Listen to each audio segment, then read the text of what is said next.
Amém, queridos? Amém, juventude? Oxi, você não são adolescente, não? Ah, bom. Aqui não é proibido dar uhul, glória a Deus, aleluia, amém? Alguns rostinhos eu conheço, que foram meus alunos de juniores. Já vieram para aqui, que coisa boa. Mas vocês estão numa fase da vida de vocês que, para mim, foi a melhor fase da minha vida. Vou botar para cá. Porque foi quando eu me entreguei a Cristo. Eu tinha 14 anos, quando eu aceitei Jesus. E como é bom aceitar Jesus na adolescência. Na infância é melhor ainda, mas na adolescência é muito bom. Porque a gente está com todo o gás para fazer a obra dele. Amém? Para quem não me conhece, eu sou Vanessa. Sou casada com aquele rapaz muito lindo. Fique de pé, por favor. Há 16 anos que eu sou casada com ele. Com mais 4 de namoro, dá 20 anos que eu aguentando este homem. Amém? Brincadeira. Mas eu sou mãe de Levi. Por favor, fique de pé, não fique com vergonha. Eu costumo dizer a ele que ele é meu braço direito, meu esquerdo e minhas 2 pernas, porque me ajudam muito. Eu sou mãe de Samuel, cadê Bia, que é apaixonada por ele, tem 10 anos, e mãe de Ana Beatriz, de 7. Mas essa manhã, eu quero dizer a você que vai ser uma manhã de cura para as nossas vidas. Eu não vim aqui só para falar da questão de abuso sexual, mas eu vim falar de outros abusos que muitas vezes aconteceram na nossa infância e que nos perseguem até hoje. E essa manhã, o Senhor quer pegar essa dor que há dentro de nós e despedaçar e fazer de nós fortes para alcançar outros, para trazer cura. Porque quem está falando com você foi alguém que sofreu um desses abusos que eu vou falar essa manhã e que hoje é curada e tem curado outras vidas. Amém? Vamos começar? Eu quero que você abra. Antes disso, eu quero agradecer ao pastor Edmário, a Pátia, ao pastor Raimundo, pela confiança, nessa manhã, de estar ministrando para vocês. Amém? 2 Timóteo, no capítulo 3, no versículo 1.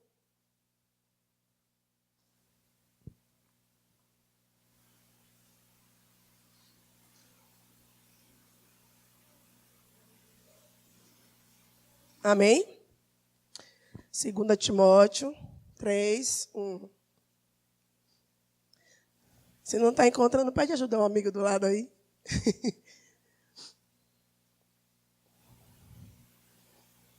Amém? A palavra do Senhor nos diz: sabe, porém, isso, nos últimos dias, 2 Timóteo 3, 1. Sabe, porém, isto, nos últimos dias sobrevirão tempos difíceis, pois os homens serão egoístas, avarentos, ostentadores, arrogantes, blasfemadores, desobedientes aos pais, ingratos, irreverentes, desafeiçoados, implacáveis, caluniadores, sem domínio de si, cruéis, inimigos do bem, traidores, atrevidos, enfatuados, mas amigos dos prazeres que amigos de Deus. E uma palavra que eu vou destacar aí é desafeiçoados, ou fraco de feição.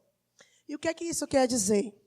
Isso quer dizer que é uma falta do tipo de amor que deveria existir entre membros da família, principalmente entre pais e filhos. A Bíblia nos diz, a gente pensa que quando fala fraco de feição, é uma pessoa que não tem uma aparência muito boa. É alguém que tem alguma deficiência no rosto ou na sua aparência. Mas não. É a falta do amor que deveria existir na família, principalmente entre os pais e os filhos. E aonde é que se acontece o maior índice de abusos no nosso mundo? É dentro de casa. E o primeiro abuso que eu quero falar hoje é o abuso físico. O abuso físico é diferente daquela surra que você levou porque você aprontou. Porque seu pai e a sua mãe avisou 1, 2, 3 vezes e você não obedeceu. Isso quando era criança, amém?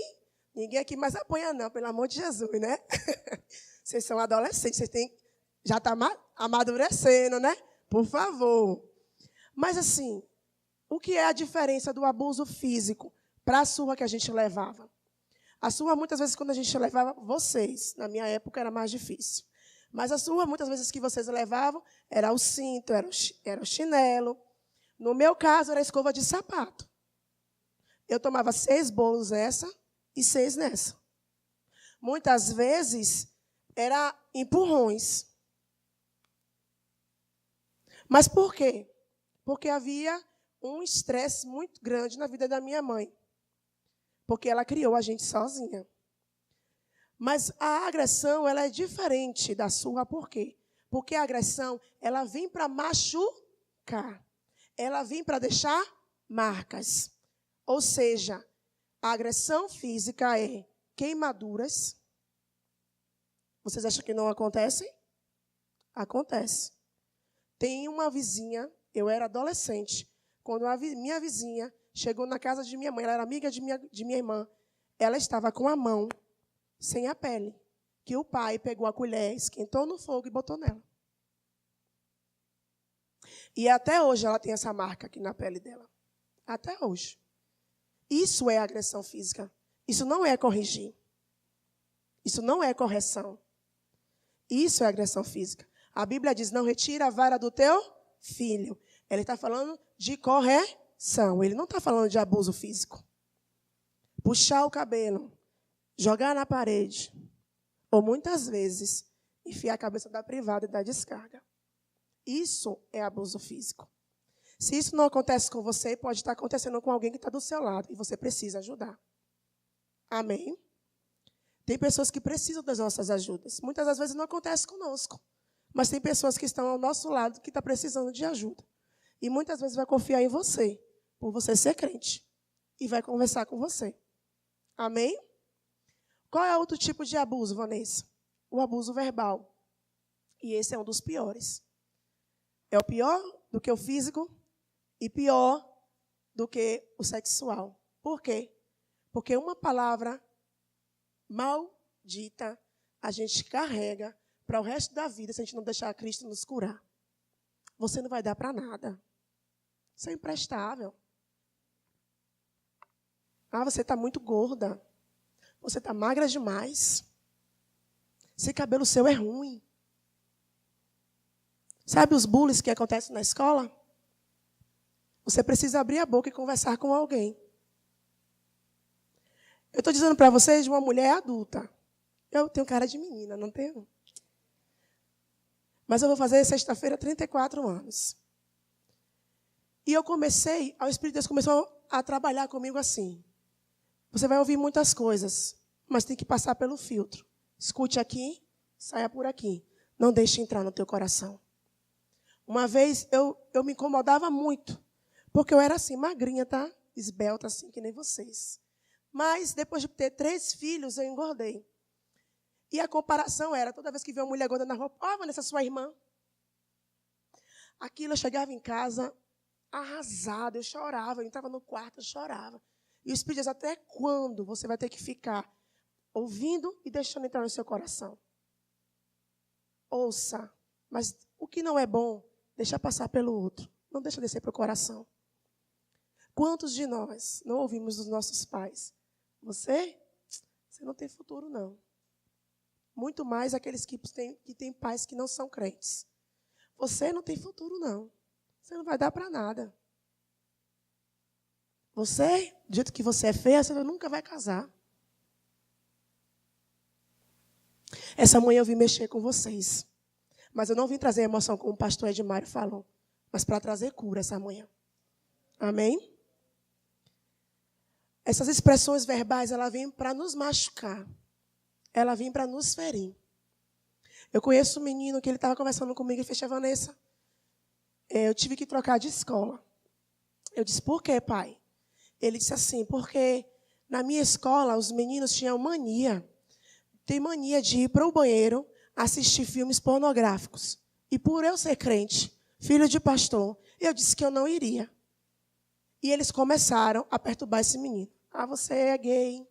Chegava na camisa dele, escrevia na camisa dele. E aquilo estava oprimindo aquele jovem, oprimindo aquele adolescente. E a mãe teve que tirar ele da escola. Aí eu disse a ele, você sabe o que você é? Sei. Eu fui criado homem e sou homem, tia. Eu digo, então pronto. Não é porque você, menina, preste bem atenção, não gosta de pintar suas unhas, não gosta de usar um brinco. Vocês estão aqui? Que você pode ser taxada como lésbica, porque você não é. Você tem o seu estilo. Você tem a sua maneira de vestir. Não é a moda lá fora que vai dizer como é que você tem que se vestir. Você tem o seu estilo. Você tem o seu caráter. Não é ninguém que vai dizer para você que você tem que ter cabelo comprido. Não é ninguém que dizer para você que você tem que usar aqueles brincos, você tem que andar de salto alto. Vocês estão entendendo? Mas você vai ser usada da forma que você se veste. Porque você tem pessoas que precisam ser alcançadas por você. A mesma coisa são os meninos. Não é porque você fica pegando uma hoje, uma amanhã, uma outra lá, que você é gay, não, meu querido. Você está se guardando para sua esposa. Está aqui a prova, ó. Foi ou não foi? Ofereceram R$5 a ele, ó. Para beijar as meninas na escola. Ele fez, não, vou não. Eu estou guardando para minha esposa.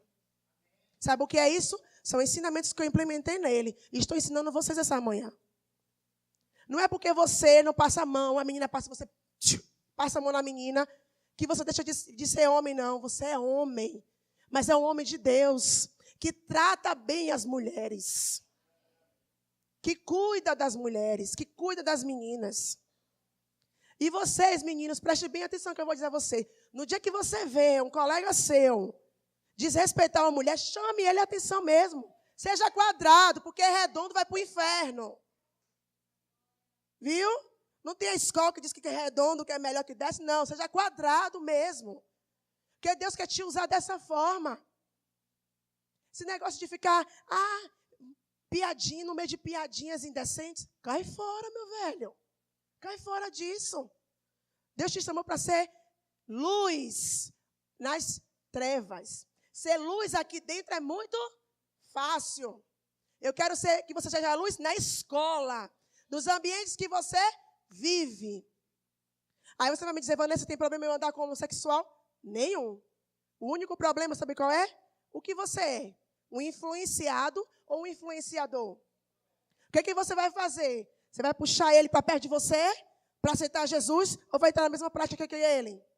Nós não somos contra os homossexuais. Nós somos contra a prática. Todos os dias eu ensino a ele. Se tem algum menino na sua sala que é homossexual, ame-o. Trate bem. Não desrespeite, porque ele é.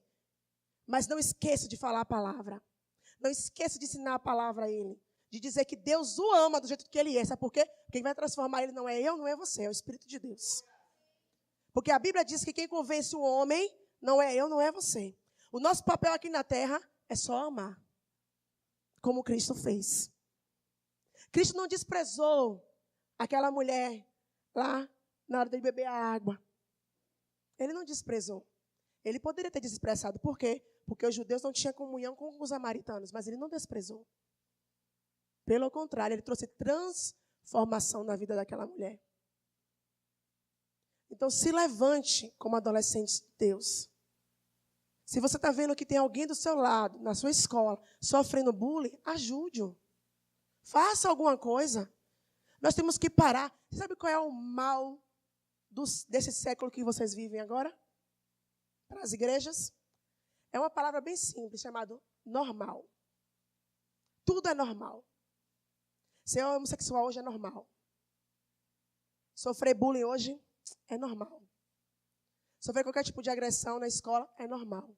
Não, não é normal. Tudo aquilo que a palavra diz que não é normal, não é normal. Aí eu sentar na mesa dos escarnecedores para contar umas piadinhas indecentes é normal. Não, não é normal.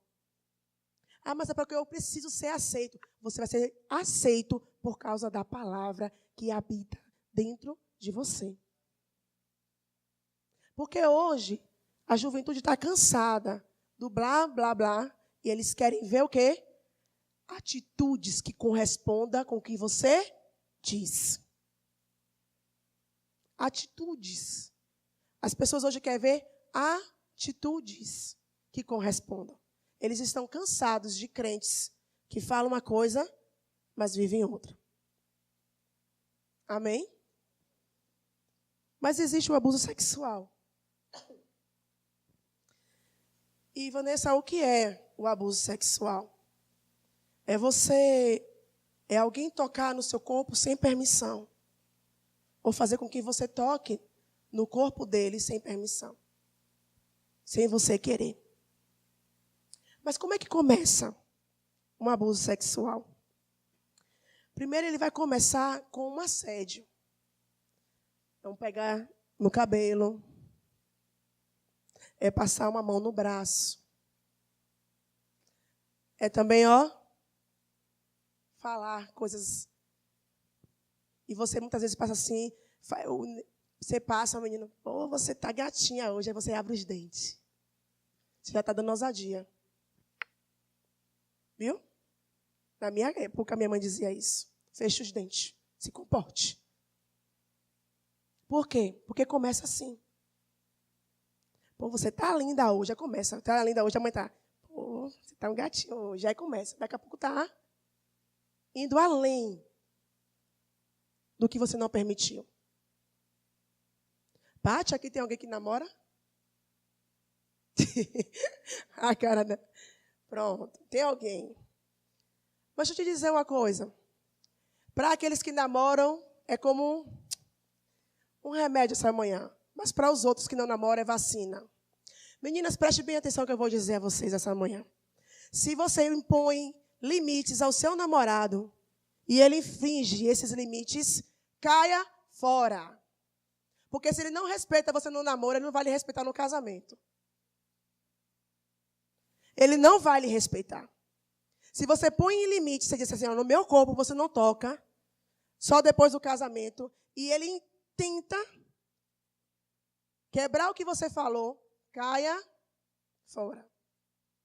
Porque se ele não te respeita agora no namoro, ele não vai te respeitar no casamento. Ah, Vanessa, qual é o desrespeito que vai ter no casamento? Ah, é? Você não vai ser valorizada. Porque você deixou acontecer antes o que era para acontecer depois do casamento. Ah, mas meus colegas me perturbam, porque eu sou adolescente e ainda sou virgem. Amém, queridos? Essa aqui vos fala, casou com 17 anos e casou virgem. O povo perguntava, amanhã, vem cá, Neide. Vanessa casou porque está casando porque está grávida? Ela fez, não. Minha filha é virgem. Está casando porque ela tem um propósito para isso. Isso aqui é um exemplo meu, viu? Não vou querer seguir, não, viu? Estão ouvindo, né? Né, pastor? Isso aconteceu comigo. Pois é, porque eu vou te dizer, quando eu comecei a namorar com o Joel, eu tinha uma maturidade diferente de muitos adolescentes de hoje. Porque eu tomava conta de uma casa e de 3 crianças, que eram os meus irmãos. Então, eu tinha senso de responsabilidade. Muita coisa que tem adolescentes aí, 14 anos, que ainda não tem esse senso de responsabilidade. Eu casei com 17 anos, eu sabia lavar, cozinhar, cuidar da casa. Oi? Que tem adolescente que não gosta de fazer isso. Joel, quando começou a namorar comigo, preste bem atenção no que eu vou dizer. Ele trabalhava para me dar presente, que tinha que comprar era ele, não é para ficar pedindo para papai e para mamãe, não. É o que eu digo para o de lá de casa, vem cá, 14 anos. Ele sabe que a idade de namorar lá em casa é 17. Aí ele falou, mas será que casou com 17? Não importa. Eu estou dizendo para você que é 17 anos. Por quê? Porque ele tem que trabalhar para dar os mimos da namorada dele. Porque do meu dinheiro ele não vai nem ver a cor. Ele tem que ter senso de responsabilidade. Porque é o homem que provê a casa, não é a mulher. É ou não é? Então ele tem que se virar. Aí vem um menininho de 12, 13 anos. Tá o quê, paiinho? Tô namorando. É mesmo, menino. Não me diga. Tá trabalhando. E quando quer ir pro shopping, leva a menina pro cinema. Aí eu peço a painho. Eu digo, que coisa linda. Muito bom isso. Toma vergonha, toma jeito. E eu vou te dizer uma coisa.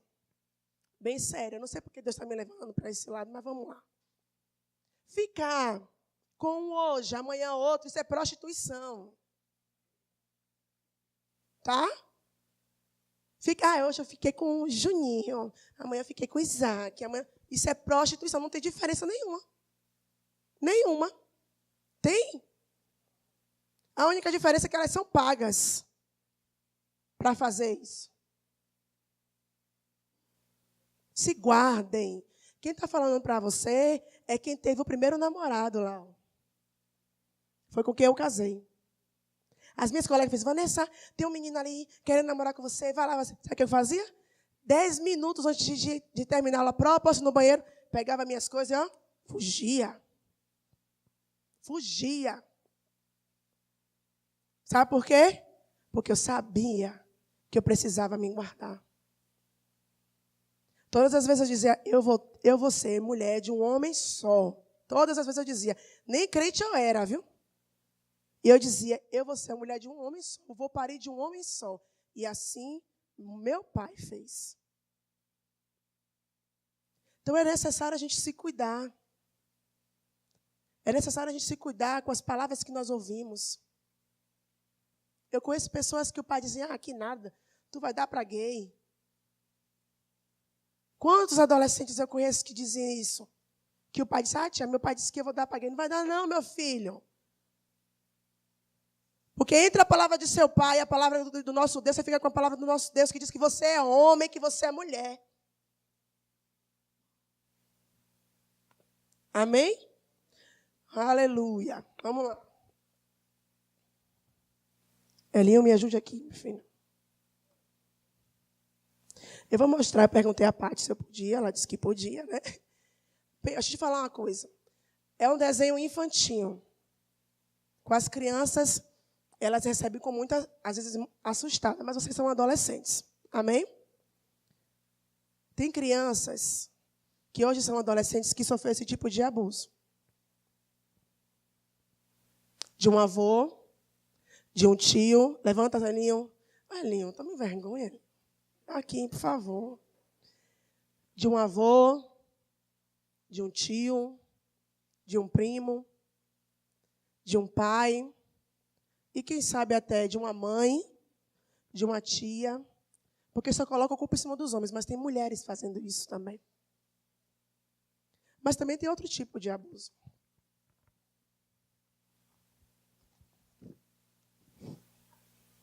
É onde o agressor faz com que a criança ou o adolescente toque nas partes íntimas dele. Pronto, Aninha. Obrigada.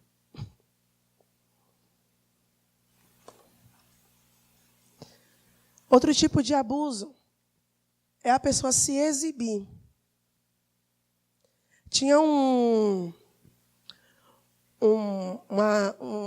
reportagem e eles estavam mostrando um senhor que ficava, as meninas no prédio, e ele do outro lado, ele começava a se despir para as meninas verem. Ele se despindo, um senhor. Isso é o quê? Se exibir. É uma forma de assédio de abuso sexual, Vanessa? É. Porque ele está mostrando as partes íntimas dele para uma criança ou uma adolescente. Outra forma é o constrangimento. Como é isso? A pessoa te olha de tal forma. Não sei se as meninas já passaram por isso. Eu já passei muito isso. Muito. Por sempre ter um quadril mais largo. Por sempre ter uma mala grande. Vocês entenderam, né? A questão da mala, né? Tá. Eu sempre passei por isso. Os olhares como se fosse... Sabe? Aquele olhar que toca. Não precisa nem passar a mão. Mas o olhar toca você. O desejo, sabe? Está no olhar da pessoa para nos tocar. Eu já passei inúmeras vezes por isso. Inúmeras vezes. E eu sentia, a primeira coisa que eu fazia, eu corria para perto de minha mãe. E ficava lá, perto dela. Até hoje, casada. Quantas vezes eu vejo isso passar por mim? E esse constrangimento do olhar, como se estivesse me invadindo a minha privacidade, invadindo aquilo que está guardado. Isso porque a gente anda com roupa decente, mas a gente anda com roupa indecente. Se andasse com um shortinho, como muito eu vejo, com a polpa da bunda do lado de fora.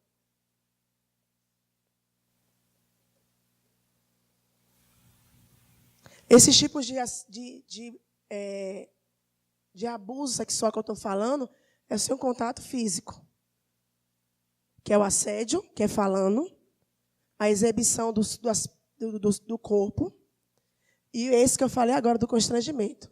Isso são abusos sexuais que a gente não tem o toque, mas acontece. Porque na cabeça de muita gente acha que o abuso sexual só é quando tem a prática, quando toca, quando faz alguma coisa. Não. Tem esses tipos. Tem gente que nos constrange com o olhar. Tem gente que nos abusa falando. Deixa eu contar uma para vocês. Uma das crianças que eu estava lendo o depoimento, ela diz o seguinte, que os pais, a mãe abandonou ela e ela ficou com um casal. E um dia, ela brincando no parque com o pai adotivo, ele pegou e ela disse assim, tio, você quer pirulito? Ele fez assim, quero, mas só se for da sua boca, porque da sua boca é mais gostoso. Isso é um abuso sexual. Porque foi o quê? Verbalmente, ele fala. É por isso que eu digo, a gente tem que tomar cuidado, porque o abuso começa com as palavras.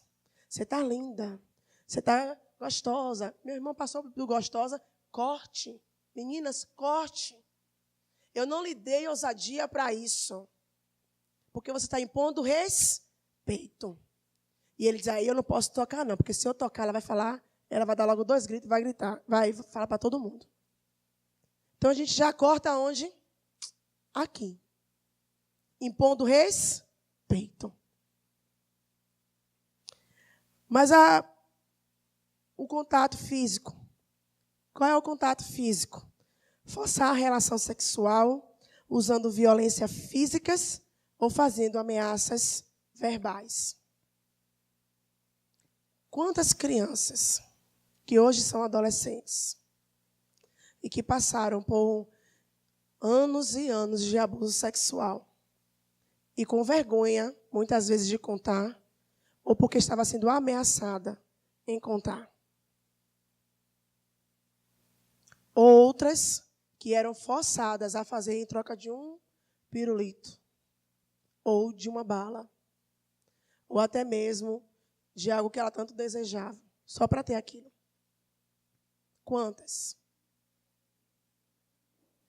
Quantas? E o maior problema, sabe qual é? É que as vítimas do abuso sexual, elas se sentem culpadas porque elas foram abusadas. E eu vi essa mãe dizer que nós não temos culpa nenhuma. Uma criança, quando ela é abusada, ela não tem culpa. Um adolescente, quando ele é abusado, ele não tem culpa. Ele não tem culpa.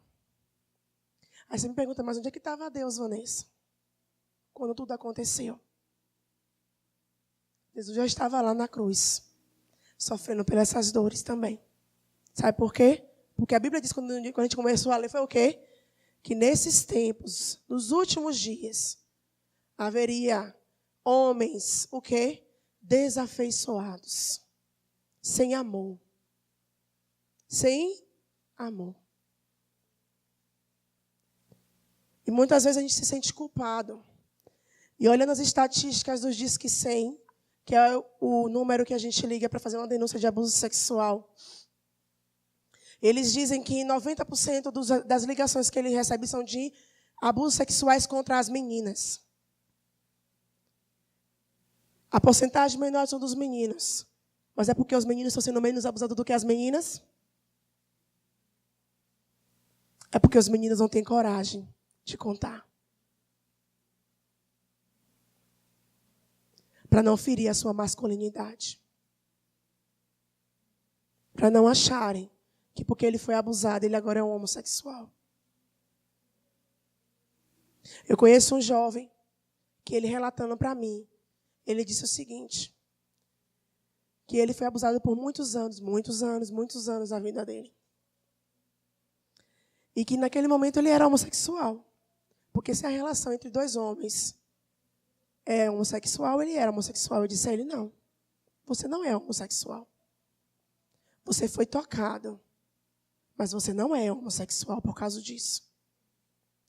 Deus te criou homem. E você não tem culpa, porque um outro homem veio te tocar. É um trabalho muito difícil, muito complicado. Mas o primeiro passo que a gente tem que dar é deixar Deus nos curar dessas dores. É deixar Deus limpar, sabe, essa dor que há dentro de nós. E tem mais, é falar. Quanto mais você esconde, mais você vai criando tijolo por tijolo de um muro que te separa de ser ajudado. Quanto mais você fica calado e que você não procura um adulto de confiança para chegar para ele e dizer, me ajuda, porque eu estou sendo abusado, porque eu fui abusado. Você está pegando tijolos e levantando um muro à sua frente que deixa de alguém te ajudar e de você ser sarado por dentro. Quanto mais você fica calado, quanto mais você diz assim, não, é melhor eu ficar calado, porque eu ficando calado, ninguém vai saber. Ninguém vai saber, não vai ser um escândalo. Não. Você só está fazendo com que você se frustre mais. Com que essa raiva aumente mais dentro de você. Com que essa dor aumente cada vez mais dentro de você. E você vai acabar não cumprindo o propósito que Deus tem para a sua vida. Por causa dessa dor que está dentro de você. Aí você vai me perguntar, Vanessa,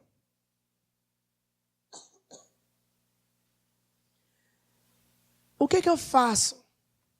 Se você não confia no seu pai, se você não tem coragem de contar para seu pai, se não tem coragem de contar para sua mãe, você tem um casal de pastores ali para contar.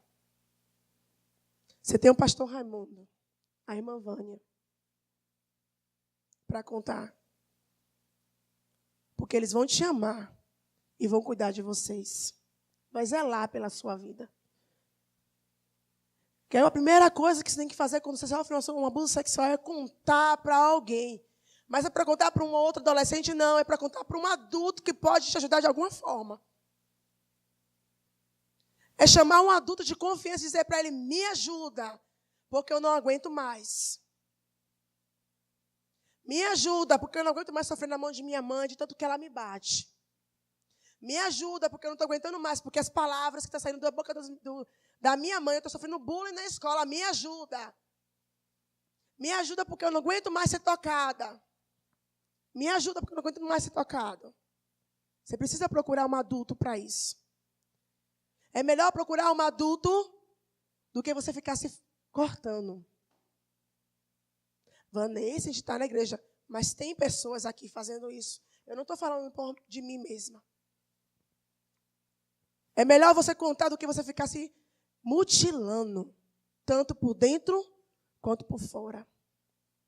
É melhor você contar do que você se achar feia, horrível, porque alguém tocou. Ou por palavras que foram ditas. É melhor você contar, botar para fora, do que cometer suicídio. Sabe por quê? Porque o diabo, enquanto a gente não recebe a cura, ele vai lembrar disso na nossa mente todos os dias. É por isso que a palavra diz que a nossa mente tem que ser renovada por quem? A nossa mente tem que ser renovada pela quem? Por quem? Pela palavra. Todos os dias. Porque todos os dias vai vir o pensamento. Lembra o que aconteceu? Aí você vai dizer, lembro. Mas eu sou curada, eu sou sarado e eu vou restaurar a vida de outros adolescentes. Mas ainda há um abuso chamado abandono. E é sobre isso que eu quero falar nessa manhã. Lembra quando eu disse que quem está falando com vocês é alguém que foi curada?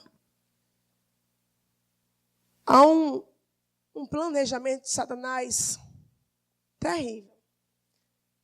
Que ele mexe muito com a gente na nossa paternidade. Ele mexe muito em relação aos pais. Aí eu te pergunto, por quê? Porque a missão dele é tirar os pais de dentro de casa. Estou falando pai, homem. Por quê? para a gente não ter Deus como pai. Para a gente não conseguir ter relacionamento com Deus como um pai. Mas antes de eu entrar sobre isso, quantas aqui conhecem Marcela Thaís? A cantora. Levanta a mão para eu ver. Obrigada, pai, que não só tem eu. Gosto muito das canções dela. Muito. E olha só o que foi que ela postou esses dias no Instagram dela. Amém? Vocês estão me ouvindo? Eu achei que morreria, mas morreria por dentro. Eu tinha 10 anos. E embora tinha tido pais tão cuidadosos, ao ponto de, na infância, nem me deixarem dormir na casa das amiguinhas. Não deixarem eu sentar em colo de adultos. E até trancarem a porta do meu quarto quando alguém visitava, alguma visita, dormia em casa. Por menos suspeito que fosse. Aconteceu e veio por onde menos se esperava. Sofri um abuso sexual, não foi um estupro, mas umas carícias indevidas. Deixa eu botar o óculos que a pessoa está meio... Vamos lá. Carícias indevidas e invasivas diversas. Fiquei com medo e confusa. Entrei em pânico. Não consegui reagir. Não havia socorro. Todo mundo sabia que eu estava passeando na fazenda com um parente confiável. Pais, não confie em ninguém. Meu pai e irmão foram meus heróis. Após saberes, doeu ver a angústia profunda e a frustração deles por não terem estado ali. E minha mãe, meu socorro emocionalmente. O problema é que eu demorei 3 anos para contar. Por ser um parente, quis poupar a esposa e os filhos do homem. Não façam isso. Essas são palavras dela, não é o que eu estou dizendo, não. Até um dia que lembro-me desmoronar no chão da cozinha, quando minha mãe, depois de tanto insistir, me perguntar, angustiada, filha, você mudou. Era tão doce e alegre. Agora é triste o que aconteceu. Ouvir aquilo me lembrou. Deus não havia me feito para ser amarga. Sou viva demais para aceitar viver pela metade. Durante muitas noites chorei e orei. Ou isso me mata ou me fortalece. Deus, não irei te culpar, embora não compreenda o porquê. Mas se o Senhor prometeu que todas as coisas cooperam para aqueles que te amam, eu quero uma resposta. Sem saber, meu ministério havia começado ali. Aprendi a ser muito mais amável e entender a dor do próximo. Pois quis ajudar com canções. Decidi trocar maldição por bênção, manter a esperança. Não aceitei o refúgio da pena, não aceitei vida manca. A culpa não era minha. Inclusive perdoei quem me feriu. Não que isso o liberou do erro, mas me libertou. Voei alto em todos os sentidos e há áreas da minha vida. Ter fé me fez sobreviver. Deus é justo e recompensador. Ampara com amor avassalador. Não deixe a tristeza vencer. Ele pode curar qualquer ferida. E ela diz, eu sobrevivi. E você sabe quantos comentários abaixo dessa postagem tinha de pessoas dizendo, eu ainda não tenho coragem de contar. Sabe dizer quantos comentários tinha lá embaixo? Eu também passei por isso. Muitos comentários, muitos comentários. Então é preciso abrir e falar. É necessário falar, contar, dizer, ó, me ajude, eu preciso de ajuda. Vocês têm um pastor ali maravilhoso, que você pode sentar com ele como um pai e contar para ele o que é que está acontecendo. E eu tenho certeza absoluta que ele vai te ajudar. Mas não deixa mais essa dor que está aí dentro te corroer. Não deixa mais esses pensamentos, sabe, te irar, te machucar. E eu vou falar sobre a questão do abandono. Eu sou a filha mais velha do primeiro casamento de minha mãe, são 3 filhos, e eu sou a mais velha. Ela tem mais uma de um casamento que ela teve. E o meu pai era o meu herói. O meu pai era tudo que eu tinha. Sabe aquelas meninas que parecem umas dondoquinhas? Que papai faz tudo o que ela quer? É essa aqui que vos fala. Eu era assim. Quantas vezes eu chegava da casa de minha avó, ele sentado na escada de casa. O que é que você tem, painho? Estou com dor de cabeça. E a massagem que eu fazia na testa dele era a massagem que ele me ensinou a fazer. Até passar aquela dor de cabeça. Quando eu completei 6 anos, o meu pai, o meu herói, foi embora de casa. Se separou. E naquele momento, entrou um vazio dentro de mim, junto com uma rebeldia. Porque eu não tinha meu pai. E todos os dias eu pegava o meu dedo e dizia assim, a culpa é sua. Porque o meu pai, o meu herói, não está dentro de casa. A gente passa dificuldade, a culpa é sua, porque você tirou ele dentro de casa. E ela nunca abriu a boca para falar mal dele. Para dizer quem ele era de verdade. E esse vazio, aos 14 anos, eu recebi Jesus. Mas sabe qual era meu relacionamento com Deus? Você é o Senhor e eu sou a serva. Eu não tinha ele como pai. Meu marido está de prova que todas as vezes que dia dos pais eu me trancava dentro do quarto, eu não queria ver ninguém. Ei, crente, na igreja, ouvindo a palavra e com essa ferida aqui dentro do abandono. Eu só via meu pai aos finais de ano. Quando um certo dia, não sei o que deu na cabeça dele, e sumiu de vez. Passamos 11 anos sem saber notícias dele. Se estava vivo, se estava morto, e eu só fazia orar. Pai, traz ele de volta. Senhor, traz ele de volta. Pai, não, Senhor. Senhor, traz ele de volta. Senhor, traz ele de volta. E quando eu estava com o Samuel, pequenininho, minha sogra, estava na igreja, minha sogra me ligou. Vanessa, teu pai te ligou. E deixou o número para você ligar para ele. E ali a gente começou a ter. Mas assim, ele ligava uma vez no mês, uma vez no ano. Sempre assim. E quando eu estive ano, eu disse, Deus, chegou a hora de o Senhor trazer ele de volta. Porque o Senhor está dizendo para mim que o Senhor é o meu pai, que o Senhor não é igual ao meu pai terreno, que me abandonou, que me deixou. Então eu preciso encontrar com ele para eu liberar perdão, para que haja um destravar na minha vida.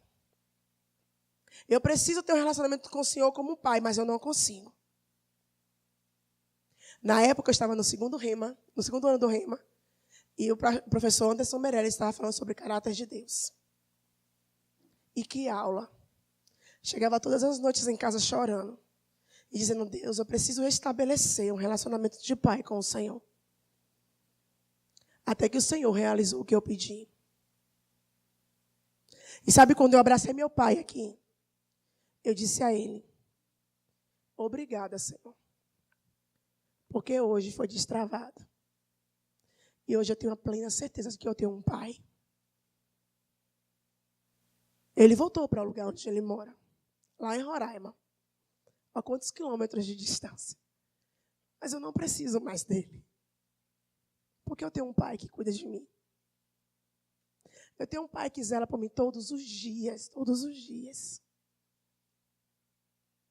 E o diabo, a dor que o diabo queria lançar na minha vida para me paralisar, se transformou em força. Para curar outros. Para restaurar a vida de outros. Para trazer cura. Para ser exemplo para outros.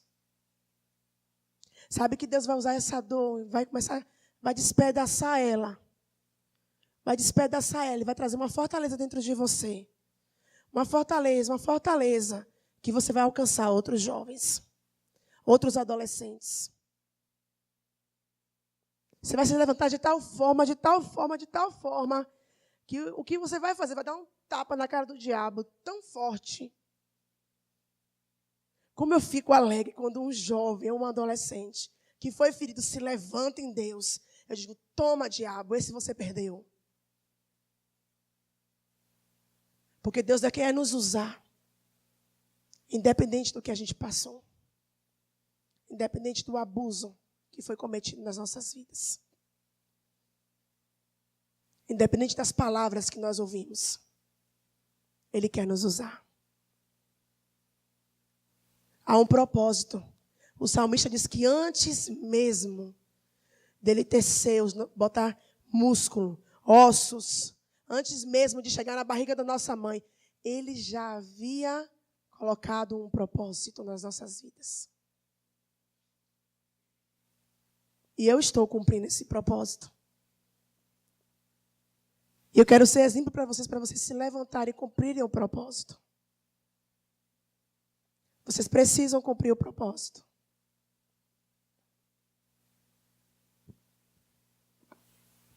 Essa manhã é uma manhã de cura.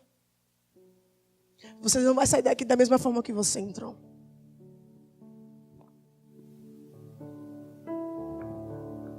Deus tem algo muito grande para fazer nesse lugar.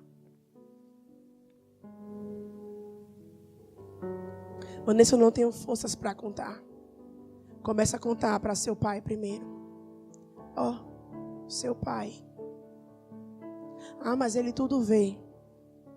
Mas quando a gente fala, parece que tira o quê? Um peso das nossas costas. Eu quero que você fique de pé.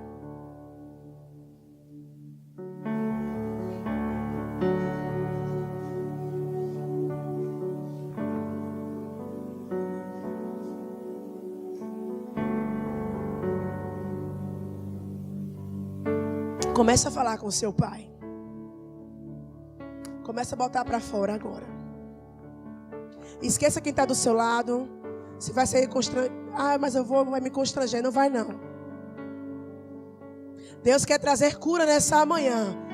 Mas Ele só vai fazer isso se você permitir. Deus quer trazer transformação nessa manhã. Mas Ele só vai fazer se você permitir. Se abra nessa manhã. Não é emoção. É você se derramar diante de Deus.